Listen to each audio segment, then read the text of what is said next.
mempunyai tanggung jawab untuk menjaga kebersihan kelas secara bersama.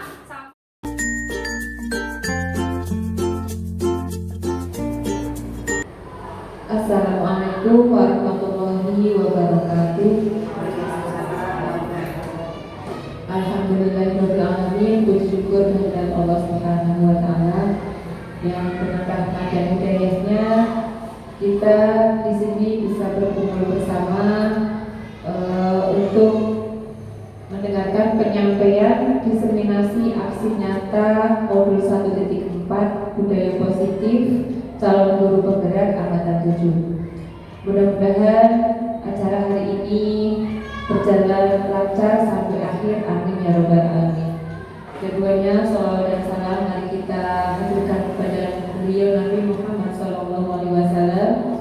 Semoga kita semua termasuk umat beliau yang mendapat syafaat dari beliau di hari akhir nanti, amin ya robbal alamin. Bapak Ibu Guru SDN 02 Taman yang kami hormati, untuk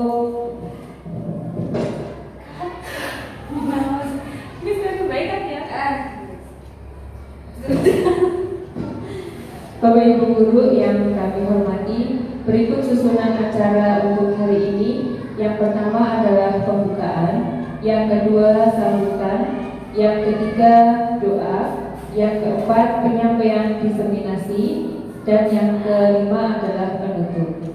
Untuk acara yang pertama yaitu pembukaan, mari kita buka acara pada hari ini dengan membaca basmalah bersama. Bismillahirrahmanirrahim. Terima kasih. Untuk acara yang kedua yaitu sambutan Kepala Sekolah SDN 02 Taman. Dalam hal ini akan disampaikan oleh Ibu Emi Juniarti SPDSD. Kepadanya disilakan. Assalamualaikum warahmatullahi wabarakatuh.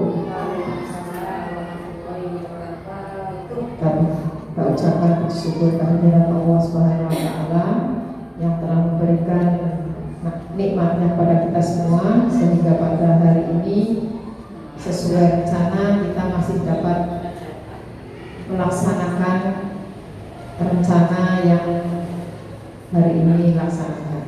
Salawat serta salam kita haturkan pada junjungan kita Nabi Muhammad SAW. Semoga kita sebagai umatnya mendapatkan syafaatnya kelak di akhir nanti.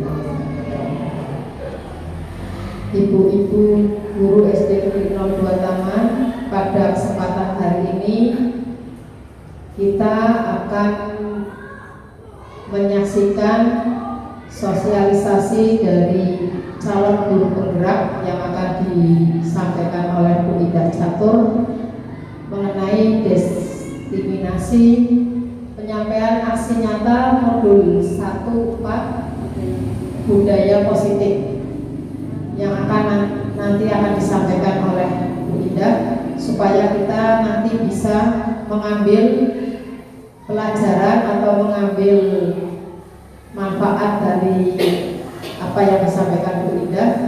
Dalam hal ini nanti bisa diterapkan pada kelas masing-masing. Semoga nanti ini dapat bermanfaat bagi kelas-kelas yang lain dan akan menjadi motivasi untuk guru yang belum ikut jadi calon guru penggerak. Nanti yang belum mengikuti nanti bisa disarankan untuk mengikuti, sebab itu sebagai syarat untuk untuk sertifikasi nanti bisa digunakan sebagai syaratnya. Seperti di sini masih ada dua, yaitu Bu Anissa dan Bu Siti, nanti bisa mendaftar. Semangat Bu, nanti sudah ada contohnya, nanti tinggal minta dibantu. Demikian kiranya saya akhiri. Wabillahi taufiq wal hidayah. Assalamualaikum warahmatullahi wabarakatuh. Untuk acara yang ketiga yaitu pembacaan doa, dalam hal ini akan dipimpin oleh Ibu Nurwahiningsih SPD. Kepadanya disilahkan.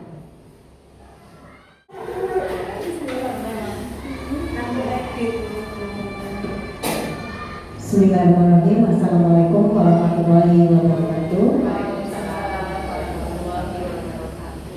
Bapak Ibu yang kami hormati, marilah kita berdoa memohon kepada Allah Subhanahu wa taala bahwasanya pada hari ini salah satu rekan kita Indah Catur Liatirza SPTSD selaku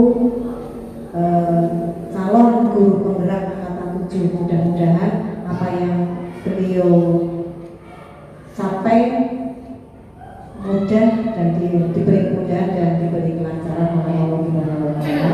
Amin. Al-Fatihah.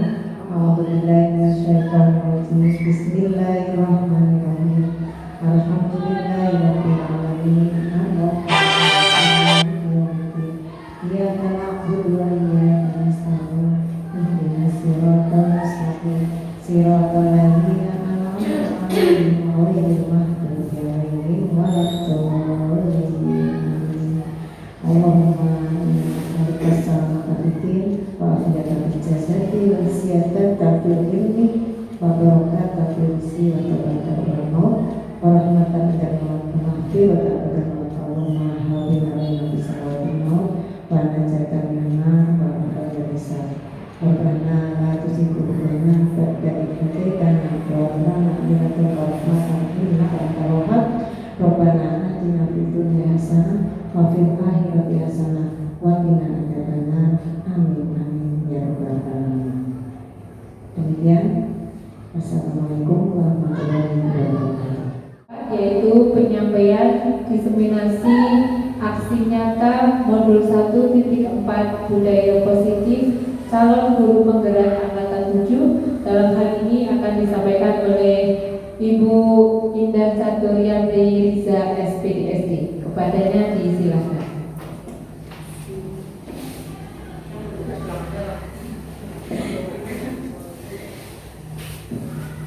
Bismillahirrahmanirrahim. Assalamualaikum warahmatullahi wabarakatuh.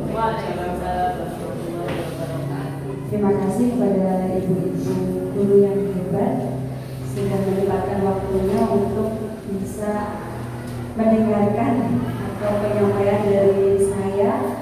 1 bulan, 2 bulan ya saya mengikuti pendidikan calon guru penggerak dan selesailah modul 1.4 yaitu budaya positif, di mana tugas ini harus wajib untuk diimbaskan kepada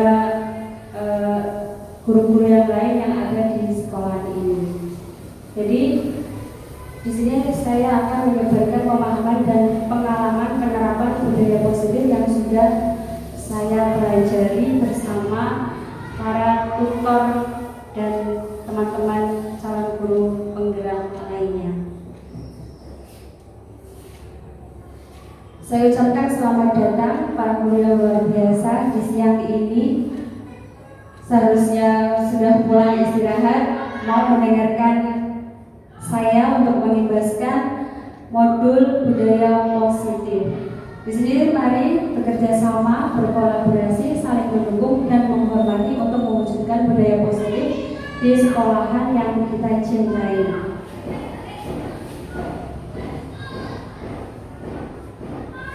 Konsep utama modul budaya positif yaitu ada disiplin positif, motivasi perilaku manusia, kebutuhan dasar manusia, keyakinan kelas, restitusi posisi kontrol, dan restitusi segitiga restitusi.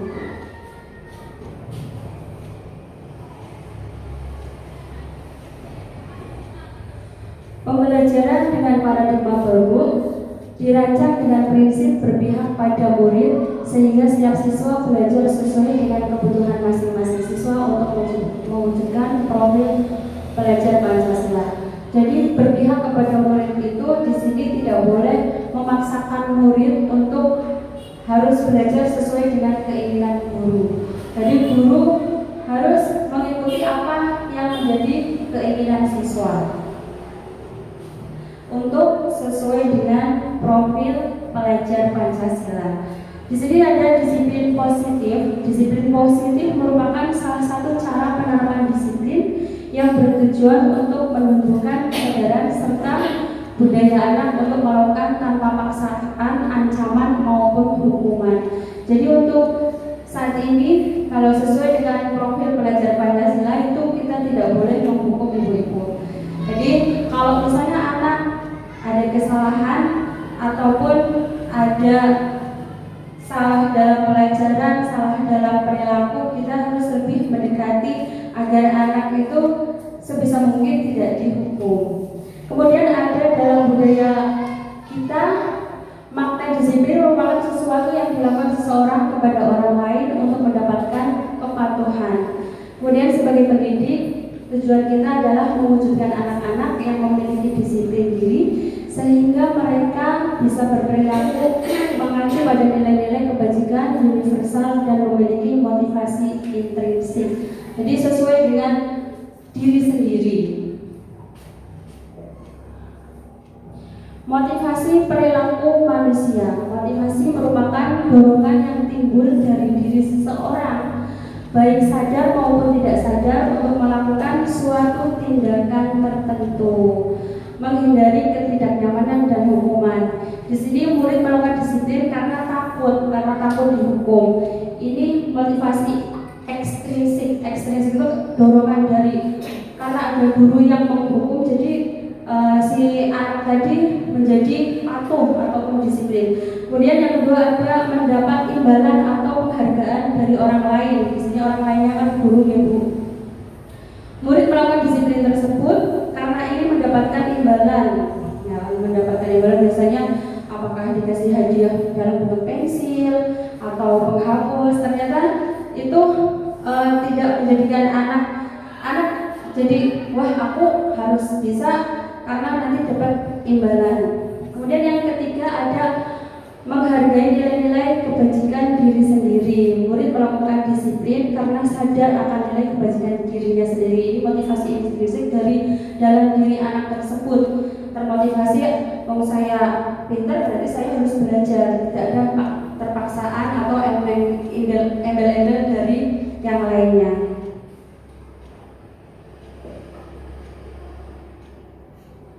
Yang selanjutnya konsep disiplin dengan identitas gagal. Di sini hukuman.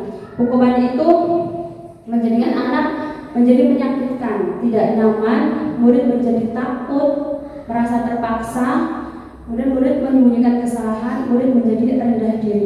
Di sini hukuman ternyata setelah melakukan penelitian dari berbagai sumber, ini hukuman ini akan melekat sampai dengan anak tersebut menjadi dewasa.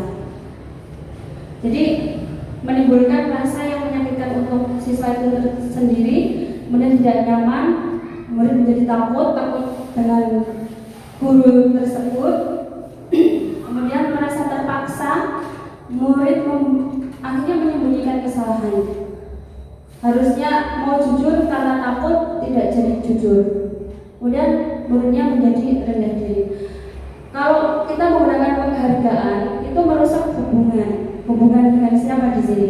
Yaitu hubungan dengan teman atau murid lainnya. Karena si pintar dengan si kurang pintar, itu jadi paling yang dapat hadiah nanti itu saja. Kemudian mematikan kreativitas. Mematikan kreativitas di sini berarti yang berkreativitas itu anak yang pintar tadi, hanya anak-anak itu saja.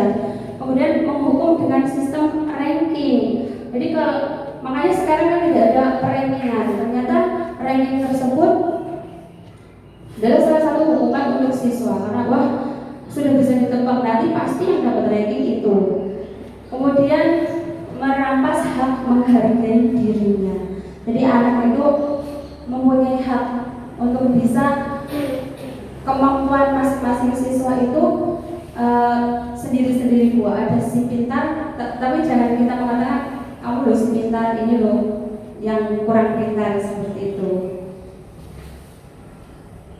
Selanjutnya ada konsep disiplin dengan identitas sukses. Di sini ada konsekuensi atau penguatan jangka pendek, perlu monitoring berkelanjutan, stimulus respon, murid menghormati peraturan, kehilangan waktu untuk mengerumuni kesalahan. Di sini ada restitusi, murid bertanggung jawab atas perilakunya, fokus pada pemecahan masalah jangka panjang, murid memegang kontrol kelas dirinya sendiri, kemudian murid bersemangat mengabaikan kesalahan. Jadi antara konsekuensi dan restitusi itu kira-kira bagus yang mana, Bu? Restitusi ya, Bu. Restitusi karena di sini murid bertanggung jawab atas perilakunya. Jadi kalau saya tidak belajar berarti saya tidak pintar. Kalau saya tidak disiplin berarti saya tidak akan seperti teman yang mendapatkan peringkat tadi kalau masih menggunakan peringkat.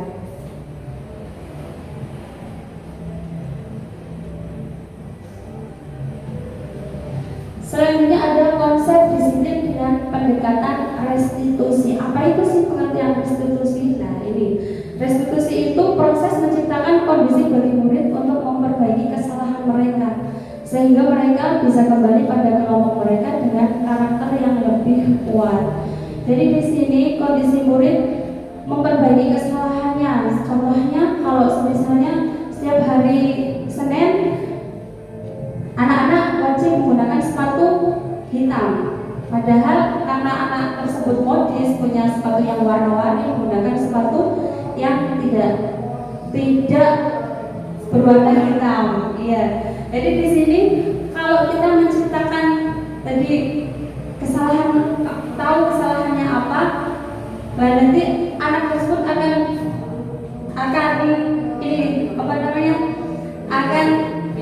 menyadari kesalahan yang dibuat. Kemudian ciri-ciri restitusi itu bukan menebus kesalahan, tapi belajar dari kesalahan. Tadi kalau sepatunya ini aku bersalah, berarti harus di sini gimana, besok harus menggunakan sepatu hitam. Memperbaiki hubungan antara guru dan siswa. Tawaran bukan paksaan. Kemudian mencari kebutuhan dasar yang mendasari tindakan.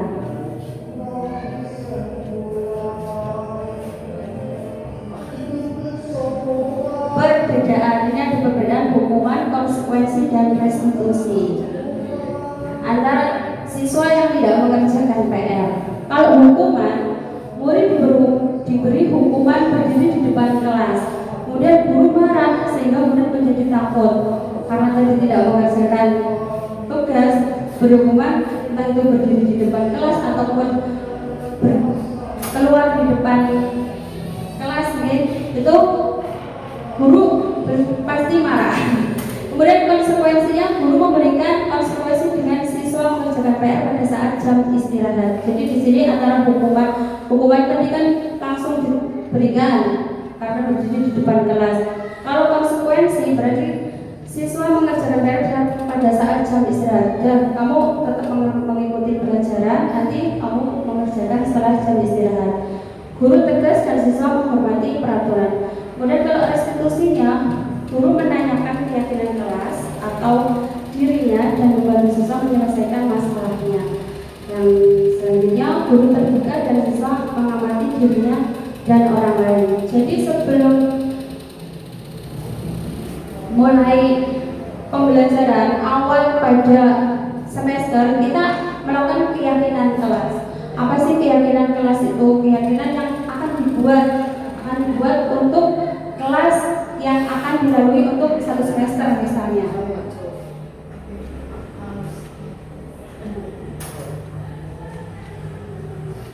Bagaimana membentukkan keyakinan kelas? Yang pertama ada lebih abstrak dan keyakinan berupa pernyataan universal, kemudian sedikit saja biar mudah diingat, sesuai dengan kondisi kelas atau sekolah agar mudah diingat. Kemudian semua warga kelas atau sekolah dilibatkan saat membuat. Seperti contoh kelas 2, keyakinan kelasnya itu apa? Menjaga kebersihan bersama, berarti sama-sama menjaga kebersihan. Terus mengerjakan PR, keyakinan kelas yang dibuat apa saat tidak mengerjakan PR? berarti diselesaikan saat jam pelajaran tadi.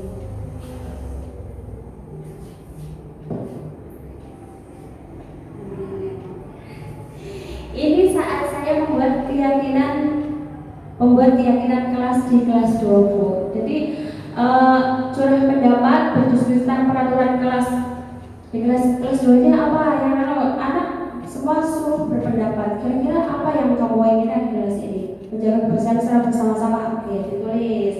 Terus saling menghormati, saling membantu. Biasanya anak itu yang baik-baik dicurahkan semua. Nanti yang terbanyak bisa dibuat untuk keyakinan kelas. Kemudian merumuskan peraturan menjadi keyakinan. Tadi yang sama-sama berarti dijadikan satu. Kemudian ini setelah keyakinan kelasnya sudah selesai, ditulis jadi satu, dan nanti ini loh yang akan diterapkan di kelas ini, di kelas 2. 5 dasar kebutuhan manusia. Yang pertama, bertahan hidup, kasih sayang dan rasa diterima, kesenangan, penguasaan, dan kebebasan. Untuk anak, bertahan hidup tentunya masih dibantu oleh orang tua. Kemudian kasih sayang dan rasa diterima. Kasih sayang dan rasa diterima untuk anak-anak seperti di sekolah dasar ini, selain di rumah tentunya di sekolahan bersama guru dan teman-temannya. Kemudian kesenangan. Nah, kesenangan ini kita buat jangan di sekolahan belajar, berarti dibuatlah pembelajaran yang menyenangkan. Penguasaan di sini, penguasaan dalam materi pelajaran. Jadi kalau memang anaknya penguasaannya rendah, ya guru disuruh sabar katanya. Terus kebebasan di sini. Iya,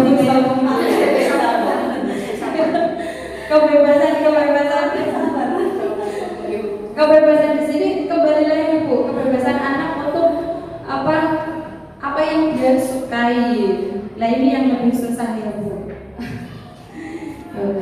5 posisi kontrol. Yang pertama ada menghukum anak saat tidak mengerjakan tugas tadi. Kemudian membuat merasa bersalah kalau misalnya telat, ya anak dimarahi, membuat merasa bersalah. Teman, menjadikan teman, pemantau, dan manajer. 5 posisi kontrol.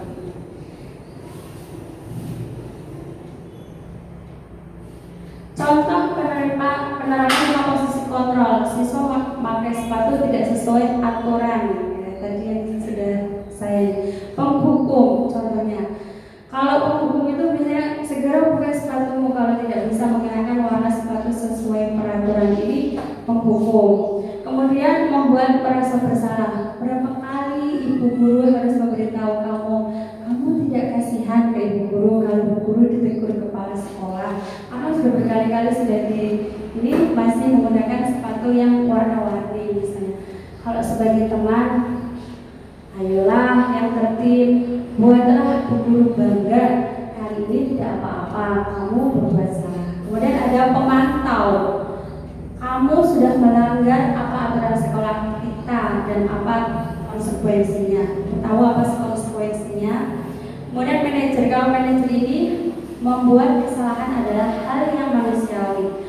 Pasti kamu punya alasan untuk kesalahan yang kamu lakukan.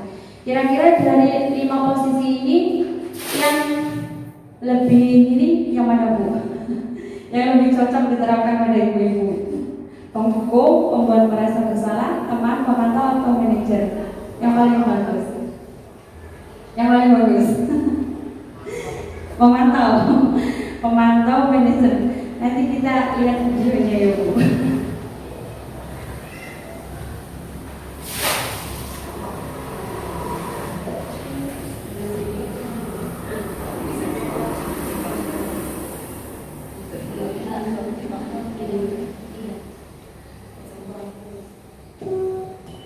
Salam bahagia Ibu dan Bapak Guru hebat.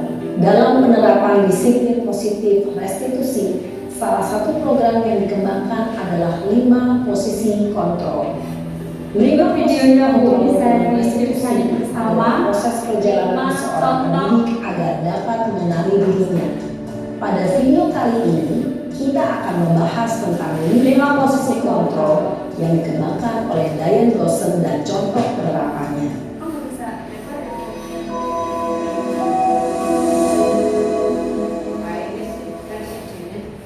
5 posisi kontrol itu adalah 1.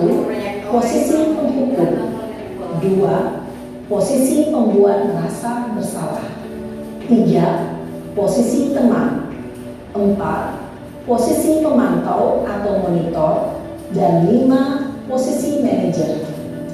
Untuk lebih memahami kelima posisi tersebut, mari kita saksikan kasus Naren yang terlambat hadir 20 menit di sekolah dan melihat bagaimana kelima posisi kontrol dalam menghadapi masalah tersebut.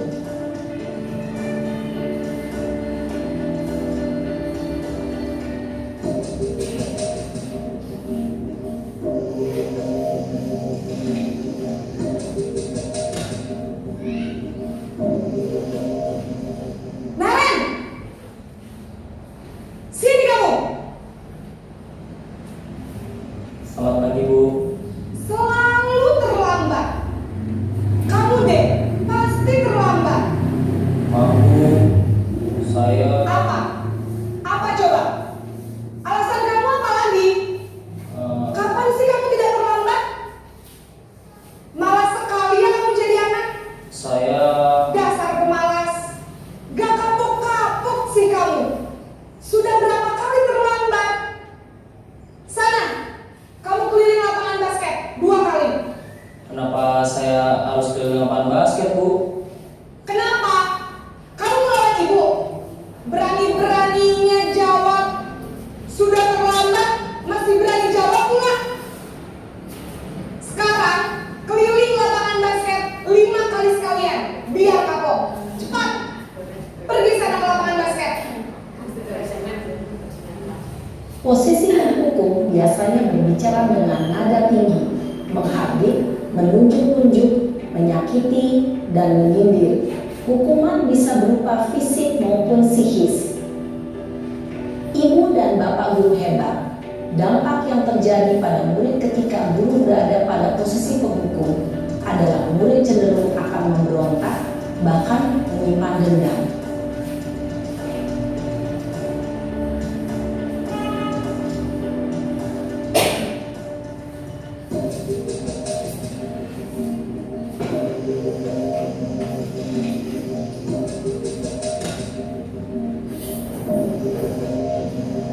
Naren! Kan ada sisinya dari Selamat pagi, Bu. Naren! Merasa bersalah Kamu maksudnya kenapa di sama dirinya. lagi, nak? Ya Tuhan, Naren. Kamu senang ya bikin ibu susah ya? Kalau kamu terlambat lagi, nanti ibu yang ditegur bapak kepala sekolah, nak. Disangka ibu tidak bisa membina kamu. Duh, gimana ini? Maaf, Bu. Duh, Gusti Naren, Naren. Kamu suka ya kalau ibu ditegur bapak kepala sekolah? Terus, sekarang ibu harus tulis apa ini di buku absen? Ini kamu sudah sering terlambat loh. Ibu harus apa coba? Maaf, Bu. Maaf sekali. Ya sudah, lain kali jangan bikin ibu susah lagi ya nak ya. Ibu tidak akan kuat lagi kalau kamu begini terus. Bisa jantungan kalau ibu ditegur bapak kepala sekolah. Sekarang cepat. apa ya, Bu? Maaf ya, Bu.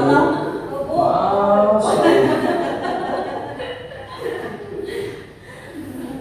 Posisi pembuat rasa bersalah berbicara dengan nada tenang, cenderung lembut. Namun kata-kata yang diutarakan membuat murid merasa menjadi orang yang gagal, memandang buruk dirinya sendiri, merasa tidak berharga, dan tidak sanggup membahagiakan orang lain. Ketika guru mengambil posisi pembuat rasa bersalah, murid akan menganggap dirinya yang bersalah dan ia akan menyimpan emosi negatif tersebut di dalam dirinya.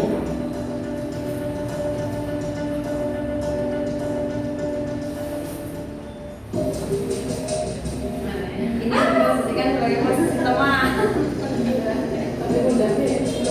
Kayak gimana?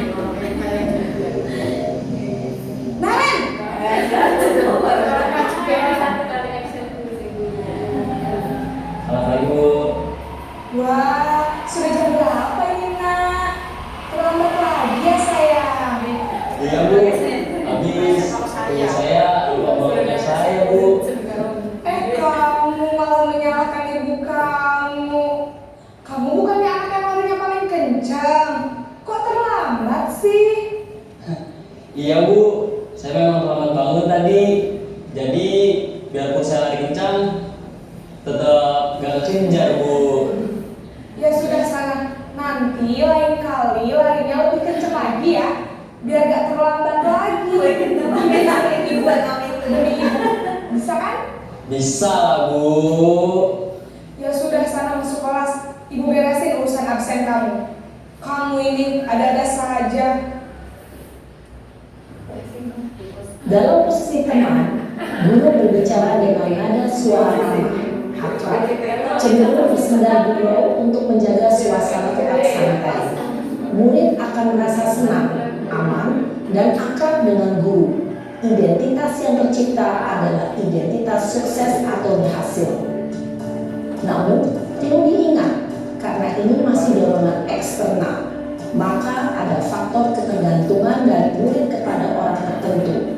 Di sini guru absennya, sehingga di lain waktu murid bisa berperilaku baik, namun hanya kepada orang-orang tertentu saja.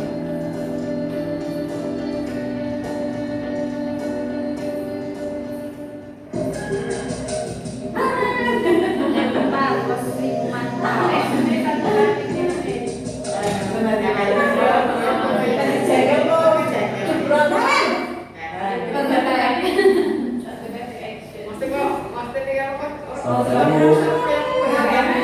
Apa peraturan sekolah kita tentang jam berapa kita harus masuk sekolah, Nak? Kita harus di sekolah jam 7, Bu. Iya betul, sekarang sudah jam 7.20. Naren sudah tahu konsekuensinya jika terlambat hadir. Paham, Bu. Saya harus tinggal kelas pas jam istirahat selama 20 menit. Iya benar, konsekuensinya demikian. Jadi nanti jam 9.30 pas istirahat, kamu harus tinggal di kelas, kerjakan tugas tambahan untuk ketertinggalan kamu, ya? Baik, Bu. Posisi pemantau mengandalkan penghitungan atau data untuk mengontrol murid. Guru mengarahkan murid berdasarkan peraturan dan konsekuensi. Seorang pemantau menunjukkan bahasa tubuh dan ekspresi wajah yang datar dan cenderung formal.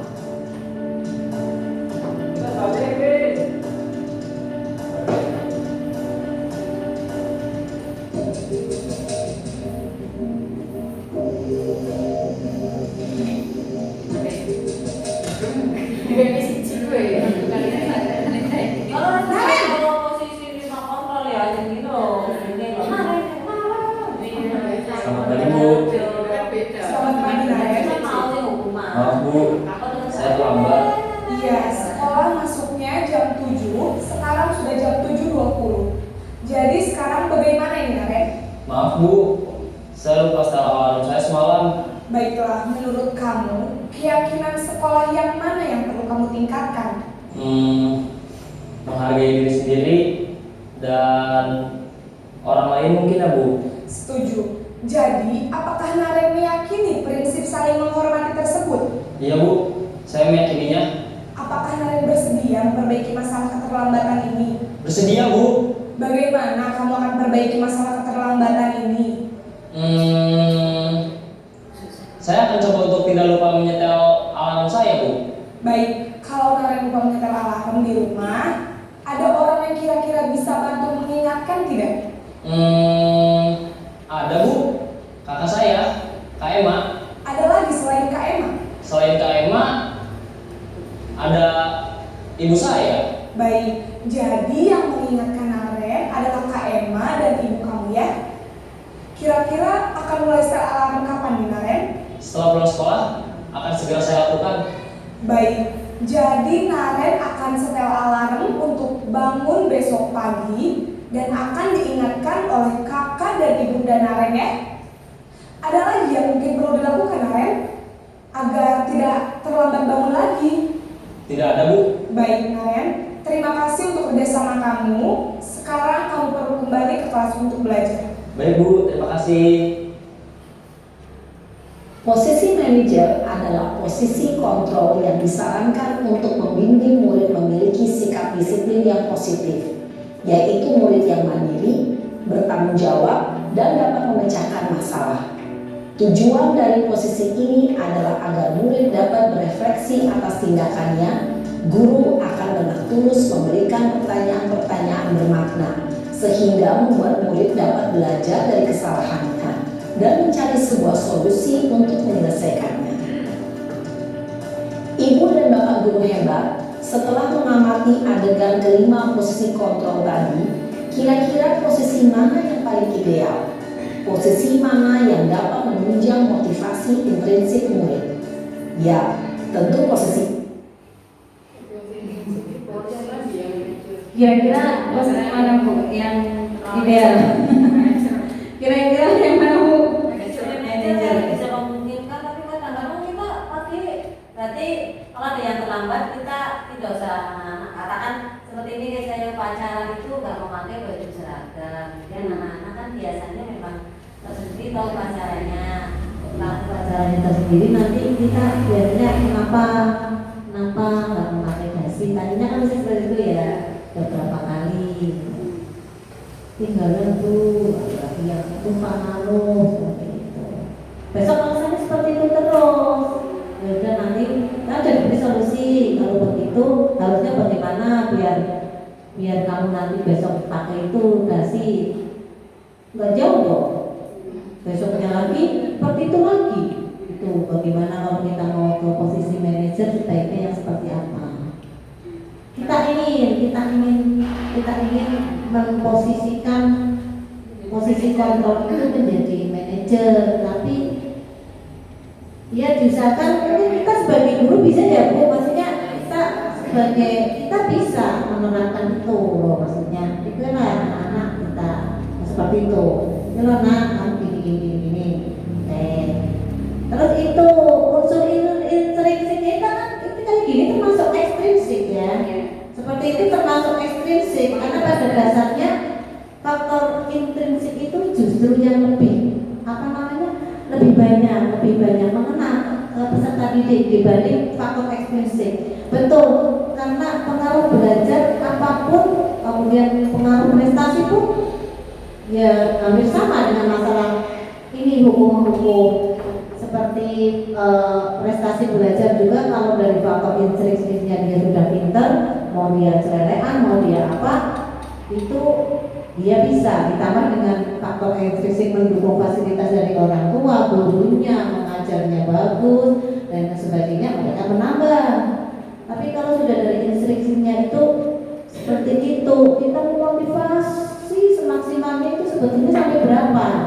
Katakan faktor intrinsik yang dimiliki anak dalam kontrol ini masalah kedisiplinan katakan 30%. Kemudian pengaruh kita sebagai manajer bisa memaksimalkan berapa? Ya kan? Nanti bisa kita coba, maksudnya kita bisa memaksimalkan berapa sih anak seperti itu. Dari beberapa kali saya mengatasi ini saya masih mau mengatasi sebetulnya si Dika ya, tapi karena waktunya belum bisa ya, beberapa kali saya mengatasi hal-hal seperti itu. Ya mungkin termasuk hukum juga ya, hampir semuanya itu saya lakukan. Menghukum iya, membuat merasa bersalah iya, sebagai teman iya juga, itu hampir semua tak lakukan, hampir semua iya, hampir semua dilakukan seperti itu. Ya betul yang paling bagus itu, tapi ya gimana cara solusinya, makanya solusi kita sebagai untuk anaknya yang seperti itu gitu. Mungkin ada solusi kontrol lain. Dengan kamporan. Coba orang ngerekam. Ngerekam kok. Iya Bu. Jadi yang sesuai dengan yang saya pelajari di pendidikan guru ini ya Bu. Jadi untuk lima posisi ini disarankan untuk kayak hukum, buat merasa bersalah, mungkin sebagai teman-teman manajer masih dipertahankan. Untuk menghukum dan membuat merasa bersalah itu tadi yang awal sudah saya bicarakan, bahwa itu akan meninggalkan rasa ketakutan pada anak, bahkan sampai anak tersebut menjadi nanti dewasa. Mungkin bisa jadi, Bian aku pernah dijewer Bu Indah, Bian aku pernah dimarahin sama Bu Indah. Itu karena dihukum aku, Bian pernah dihukum di depan kelas. Padahal kalau zaman dulu dihukum itu yang menjadikan kita disiplin dan pintar. Tapi untuk saat ini ternyata penghukum itu tidak memberikan efek jerah untuk anak-anak. Jadi yang bisa diterapkan mungkin sebagai teman, pemantau, atau yang lebih bagus yaitu sebagai manajer. Gitu ya Bu ya. Saya juga pernah Bu menghukum buat anak merasa bersalah, juga pernah. Terus sebagai teman ya sering saya lakukan, pemantau dan manajer ya pernah dilaksanakan semua. Tapi untuk pelajar Pancasila ini penghukum dan membuat merasa bersalah itu untuk dihindari, sebaiknya dihindari katanya. Terus yang selanjutnya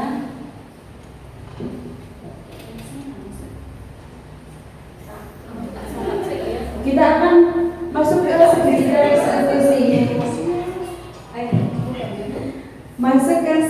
restitusi, yaitu menstabilkan identitas. Kita semua akan melakukan hal terbaik yang bisa kita lakukan. Menstabilkan identitas di sini, permasalahannya kepada anak tadi seperti apa contoh-contoh yang sudah kita tonton bersama ya.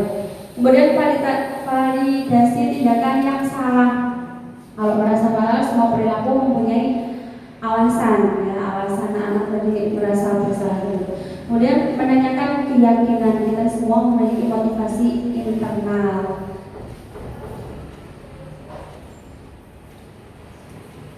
Ini kemarin saya praktek membuat segitiga restitusi, dan ini seperti ini jadinya.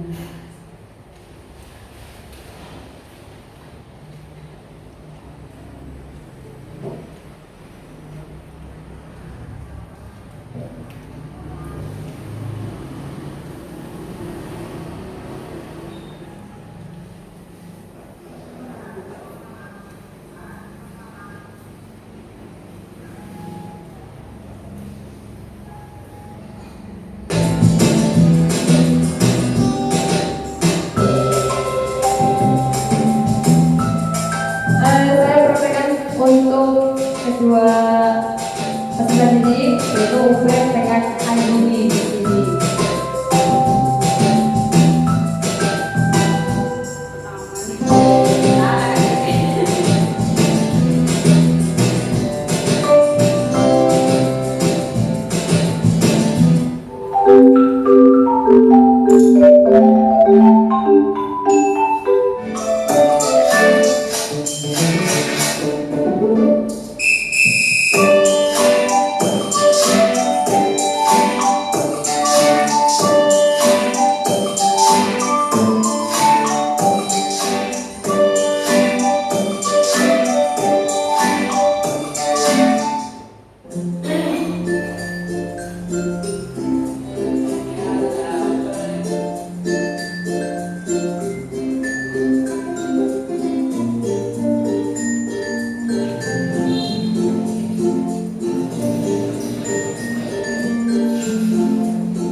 Kira-kira mana yang belum kamu sepakati atau belum kamu lakukan?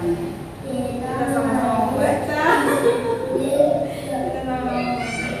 Datang ke sekolah tepat waktu. Betul sekali. Jawabannya kamu masih di mana? Ada pengen vokalnya. Nah, sekarang apakah kamu sudah melakukan disiplin dengan datang terlambat ke sekolah? Tidak, Bu. Nah, sekarang mari kita memindahkan keyakinan kelas kita. Bagaimana cara memperbaiki keadaan agar tidak terlalu lagi datang ke sekolah? Saya akan tidur lebih awal dan tidak Ini mau baca. Baik, Ibu hargai usaha yang akan kamu lakukan. Sekarang silakan kamu kembali ke kelas. baik, Bu.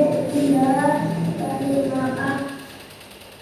Jadi keyakinan kelas itu dibuat saat awal semester, Bu. Awal semester apa sih kesepakatan apa yang akan kita buat?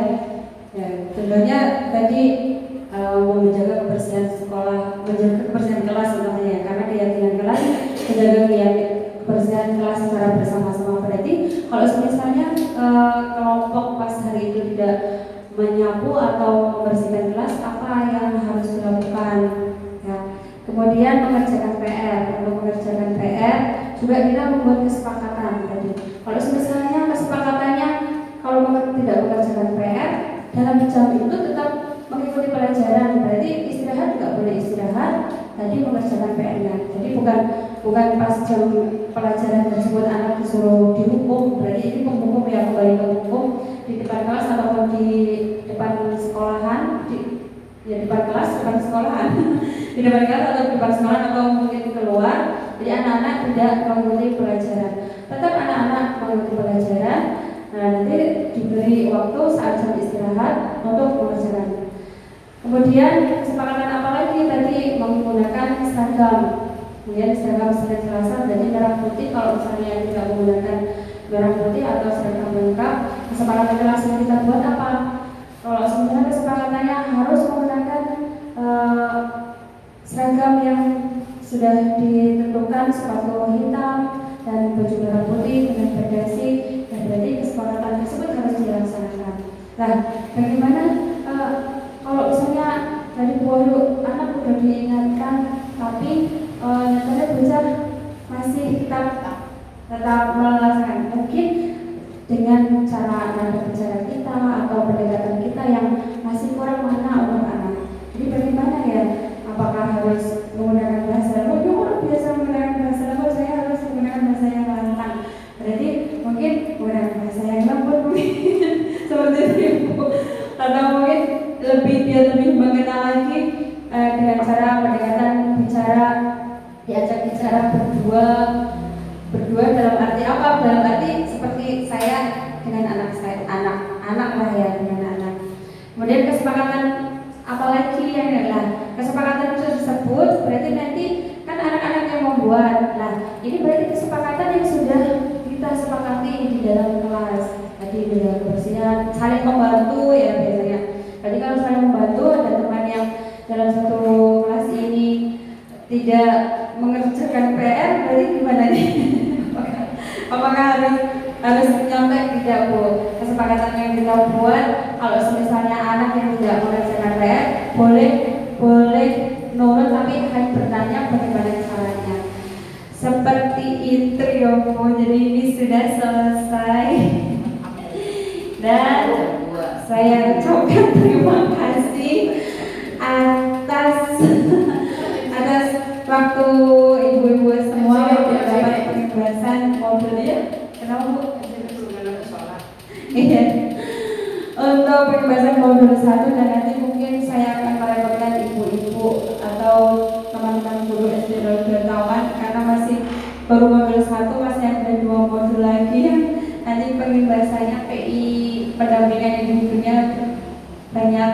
Jadi mohon bantuannya untuk Ibu Emi Juliarsa, Kepala Sekolah dan teman-teman guru lainnya agar bisa mendampingi saya sampai selesai kasih dari saya. Mohon maaf apabila ada beberapa kata yang kurang berkenan. Dan terima kasih. Wassalamualaikum warahmatullahi wabarakatuh.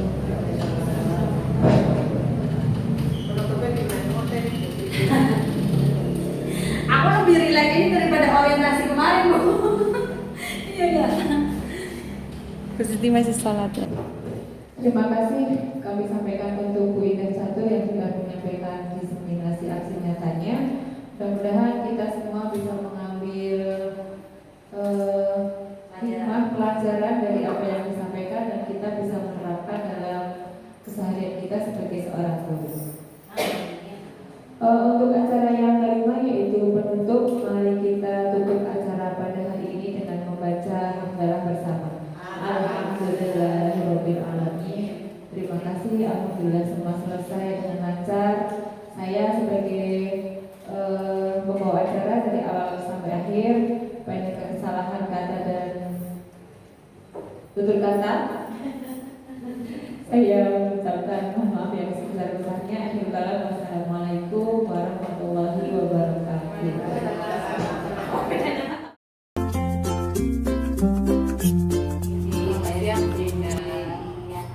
Kemarin kan saya sudah menyampaikan tentang hasil dari pendidikan berbeda, di mana saya menyampaikan tentang budaya positif di sekolahan. Menurut Ibu, posisi kontrol seperti apa yang sering digunakan untuk mengajari para peserta didik di sini atau selama Ibu menjadi guru? Terima kasih sebelumnya Bu Indah. Penyampaian dari Bu Indah kemarin yang sudah disampaikan tentang posisi kontrol sebagai seorang guru itu sangat bermanfaat bagi saya, terutama karena selama saya jadi guru memang jujur saja sudah pernah nih melakukan semua posisi kontrol itu. Dari posisi kontrol yang pertama sebagai pemberi hukuman juga sudah pernah saya lakukan, dan memang dampaknya itu kurang baik untuk anak karena akhirnya anak itu menjadi penendam. Terus yang kedua, dengan posisi saya sebagai pembuat kesalahan juga pernah saya lakukan dengan saya mengkasihani diri saya sendiri ketika mengingatkan mereka melakukan hal yang tidak baik, dan itu juga ternyata membuat mereka mengasihani saya, dan itu belum merubah sikap mereka seperti yang saya harapkan. Dan saya juga pernah menerapkan menjadi teman buat mereka. Karena mungkin perbedaan umur saya dan anak-anak itu jauh berbeda, jadi kita berteman ya selayaknya guru dan murid. Mereka kalau diajak berteman, ada juga yang sudah merasa seperti teman, jadi tidak menganggap oh guru itu harus dihormati dulu, tapi diajak bercanda, diajak guyonan, itu seperti itu, dan sedikit yang bisa mengubah sikap mereka seperti yang saya inginkan. Terus yang kalau sikap yang quality control yang keempat juga pernah saya lakukan, yaitu sebagai pemantau, dan itu sudah sedikit memperbaiki hubungan saya dengan anak-anak, terutama seperti yang saya harapkan. Misalkan anak-anak ketika saya mengajar terus mereka ngobrol sendiri, bermain sendiri, terus saya mendekati mereka, memantau. Saya misalkan nih berbicara agak keras, mereka ada yang bilang, "Bu Guru kok galak?" kayak gitu. Terus saya tanya balik ke mereka, "Kenapa kok Bu Guru bisa galak ya?" Terus karena si A main sendiri Bu, karena si B ngobrol sendiri Bu. Dan itu kalau kamu pengen Bu Guru tidak galak, berarti kamu harus tidak melakukan seperti yang kamu lakukan sebelumnya. Jadi kita akan enak di kelasnya. Itu yang sering saya lakukan. Nggak tahu itu namanya pemantau atau manajerial sudah. Jadi yang sering saya lakukan sekarang memang berdasarkan penyampaian sudah kemarin, saya jadi tahu oh ternyata memang pemberian hukuman dan merasa bersalah itu tidak tepat untuk posisi pembelajaran sekarang. Apalagi saya di kelas 4, jadi penerapan profil pelajar Pancasila harus diterapkan dan saya sangat mengurangi untuk pemberian hukuman dan membuat merasa bersalah. Jadi berusaha berdamai dengan anak-anak, dengan kita memberi dan membuat kesepakatan bersama. Kalau pengen saya tidak marah dan galak, saya berarti anak-anak berarti harus mengurangi apa yang mereka lakukan yang membuat saya marah. Begitu juga sebaliknya, Kalau anak-anak sudah tidak melakukan hal yang membuat saya tidak nyaman, berarti saya tidak boleh juga marah dan bersikap keras kan. Iya. Berarti apa manfaat dari penyampaian kemarin Bu? Manfaat saya menyampaikan dari pembelajaran di guru penggerak itu manfaatnya apa Buat saya bermanfaat sekali Bu Indah. Saya jadi tahu bahwa kontrol yang saya berikan ke anak-anak itu ternyata ada beberapa hal dan mungkin banyak hal yang tidak seharusnya diterapkan ke anak. Jadi saya harus tahu dengan pemberian hukuman, dengan membuat kesalahan pada anak itu tidak tepat untuk anak. Jadi bermanfaat sekali sehingga itu akan saya kurangi dan mungkin tidak akan ada lagi. Mudah-mudahan. Jadi yang diterapkan adalah pemantau dan manajerial, mudah-mudahan bisa saya terapkan ke depannya. Terima kasih Bu Siti. Sama-sama. Ya. Terima kasih. Selamat siang Bu Dian. Selamat siang Bu Indah. Dan kemarin kan saya sudah menyampaikan tentang budaya positif di sekolahan. Ini yang mau saya tanyakan, itu kan pengajar di sini ya. Kira-kira posisi kontrol apa yang sudah Ibu terapkan untuk para peserta didik ini? Kemudian menurut Ibu posisi kontrol apa yang sering digunakan selama kemudian menjadi guru pendidik? Selama saya menjadi pendidik, sepertinya saya sering menggunakan posisi kontrol sebagai penghukum dan membuat murid merasa bersalah. Begitu.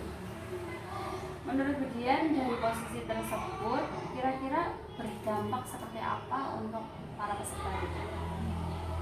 Menurut saya, karena sebelumnya saya banyak menerapkan posisi kontrol sebagai penghukum, ternyata mereka disiplin itu karena takut, bukan karena atas kesadaran diri sendiri, dan seringkali akhirnya tidak berangkat, tidak mengikuti pelajaran seperti itu. Jadi kesadaran bukan dari diri ya, karena ada ketakutan, jadi Iya. dihukum sama gurunya. Terus kalau sebagai merasa bersalah itu dampaknya bagaimana? Kalau sebagai merasa bersalah, mereka Siang dengan Bu Nisa. Ya, selamat siang. Bu Nisa kemarin kan saya sudah menyampaikan di 51 budaya positif di sekolahan SD Negeri Taman. Menurut Ibu, posisi kontrol seperti apa yang sering digunakan untuk menghadapi para peserta didik yang Ibu ajar? Untuk menghadapi peserta didik, karena saya mengaku di kelas 1, yang paling sering saya lakukan itu sebagai teman, pemantau, dan manajerial. Karena kalau kelas 1 kan mungkin masih harus dikasih tahu dengan pelan dulu ya Bu, secara kita harus sebagai teman menempatkan diri sebagai teman. Terus dari posisi tersebut apa dampak yang sudah Ibu terapkan? Dampaknya ke anak? Dampaknya ke anak untuk posisi kontrol yang sebagai teman ya Bu. Kita yang sebagai teman, anak-anak jadi ketika melakukan kesalahan mereka mau mengakui kesalahannya, langsung mengakui kesalahannya. Kemudian untuk yang pemantau, anak-anak menjadi tahu konsekuensinya ketika mereka melakukan kesalahan, mereka tahu harus apa yang harus dilakukan setelah itu. Terus ini Bu, untuk penyampaian kemarin tentang budaya positif dari 5 posisi kontrol tersebut, apa yang dapat Ibu simpulkan? Apakah dari 5 posisi kontrol tersebut harus diterapkan semua ke anak, atau beberapa posisi kontrol tersebut yang memang perlu diterapkan ke anak? Menurut saya untuk 5 posisi kontrol tersebut yang paling baik diterapkan itu untuk yang manajerial ya Bu. Tapi untuk ketika anak masih melakukan kesalahan terus, mungkin bisa diterapkan posisi kontrol yang lain, jadi saling melengkapi. Baik, terima kasih Bu Nisa. Semoga kemarin dengan penyampaian yang saya sampaikan dari pendidikan guru penggerak bisa bermanfaat untuk khususnya untuk kelas 1 tentang 5 kelima posisi kontrol, apa yang dapat kemudian simpulkan? Dari kelima posisi kontrol yang sudah saya terapkan sebagai penghukum, hanya 2 saja saya sepertinya, yang dari sebagai teman, sebagai pemantau, sebagai manajer, sepertinya saya belum menerapkan. Tapi setelah penyampaian Bu Indah kemarin, saya jadi terbuka. Ternyata selama ini yang saya terapkan itu membuat anak-anak tidak, rasa tanggung jawabnya tidak keluar dengan sendirinya. Jadi ternyata berdampak tidak baik ya Bu ya? Ya mungkin kurang baik. Ya. Jadi tanggung jawab mereka kan tidak keluar dengan dari diri mereka sendiri, karena masih ada rasa takut, anak masih takut masih kasihan sama bu gurunya. Jadi setelah Bu Indah menyampaikan, ternyata mungkin posisi sebagai teman atau sebagai pemantau manajerial itu mungkin akan menumbuhkan sikap rasa tanggung jawab, disiplin pada siswa yang datang dari dirinya sendiri, atas keinginan sendiri dari dalam diri siswa, bukan karena takut atau kasihan. Posisi-posisi itu yang seharusnya diterapkan di sini. Dan apakah nanti kedepannya akan menerapkan kemudian? Insya Allah mudah-mudahan bisa, karena ya letak daerah juga kan mempengaruhi anak juga ya. Baik Bu Dian, terima kasih atas waktunya. Dengan Bu Nisa. Ya, selamat siang. Bu Nisa, kemarin kan saya sudah menyampaikan di modul 1 budaya positif di sekolahan SD Negeri 0 Taman. Menurut Ibu, posisi kontrol seperti apa yang sering digunakan untuk menghadapi para peserta didik yang Ibu ajar? Untuk menghadapi peserta didik, karena saya mengaku di kelas 1, yang paling sering saya lakukan itu sebagai teman, pemantau, dan manajerial. Karena kalau kelas 1 kan mungkin masih harus dikasih tahu dengan pelan dulu ya Bu, secara kita harus sebagai teman menempatkan diri sebagai teman. Terus dari posisi tersebut, apa dampak yang sudah Ibu terapkan? Dampaknya ke anak? Dampaknya ke anak untuk posisi kontrol yang sebagai teman ya Bu. Yang sebagai teman, anak-anak jadi ketika melakukan kesalahan mereka mau mengakui kesalahannya, langsung mengakui kesalahannya. Kemudian untuk yang pemantau, anak-anak menjadi tahu konsekuensinya ketika mereka melakukan kesalahan, mereka tahu harus apa yang harus dilakukan setelah itu. Terus ini Bu, untuk penyampaian kemarin tentang budaya positif dari 5 posisi kontrol tersebut, apa yang dapat Ibu simpulkan? Apakah dari 5 posisi kontrol tersebut harus diterapkan semua ke anak, atau beberapa posisi kontrol tersebut yang memang perlu diterapkan ke anak? Menurut saya untuk 5 posisi kontrol tersebut yang paling baik diterapkan itu untuk yang manajerial ya Bu. Tapi untuk ketika anak masih melakukan kesalahan terus, mungkin bisa diterapkan posisi kontrol yang lain, jadi saling melengkapi. Baik, terima kasih Bu Nisa. Semoga kemarin dengan penyampaian yang saya sampaikan dari pendidikan guru penggerak bermanfaat untuk